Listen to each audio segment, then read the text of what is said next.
Le jeune disciple imitait son maître. Mais l'imitation ne mène nulle part, parce qu'elle garde la quête à l'extérieur. Chacun porte une semence en lui, et en imitant les autres, cette semence reste inerte. Dans notre monde actuel, c'est exactement ce que l'on fait.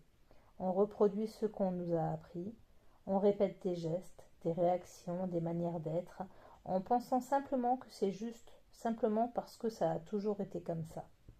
Mais quand on imite, on s'éloigne de nous-mêmes.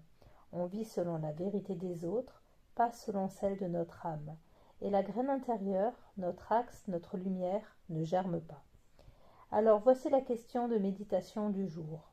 Dans quel domaine de ma vie est-ce que je me limite en suivant la vérité des autres plutôt que la mienne? 3 cartes se sont présentées, le 3 de coupe, le 7 de denier et le 5 d'épée. Le 3 de coupe nous montre notre désir d'harmonie. Je vois 3 sorcières, 3 générations, et ces générations me disent que on veut imiter, on veut créer un lien, on veut ressembler, mais cette bonne intention t'amène parfois à te conformer, à faire comme les autres pour ne pas te déranger. Le 7 de denier te montre que ce fonctionnement ne date pas d'aujourd'hui. Tu as planté des graines qui ne sont pas les tiennes, c'est quelque chose que tu as semé il y a longtemps, un comportement appris, répété, intégré, au point de devenir automatique. Le 5 d'épée, du coup, c'est la conséquence.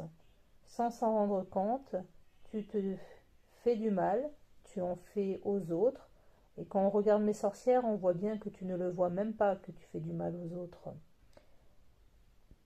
Tu fais mal à tes relations simplement parce que tu agis par imitation, pas par la conscience, mais le pire de tout, c'est que tu te fais du mal à toi-même en reproduisant un modèle qui n'est pas le tien, et comme tu penses être dans le juste, tu ne vois pas du tout que tu répètes un schéma. Mes 3 cartes du jour disent ensemble: tu veux aimer mais tu utilises un langage qui ne vient pas de toi, tu veux le lien mais tu empruntes un geste appris, tu veux la paix mais tu imites une posture héritée. C'est pourquoi Bouddha criait: arrête! Il fallait un choc pour briser l'imitation et réveiller la graine. Et ces 3 cartes aujourd'hui te disent la même chose. Arrête-toi un instant, observe. Ce que tu fais ne vient pas de ton âme, ce sont des réflexes anciens.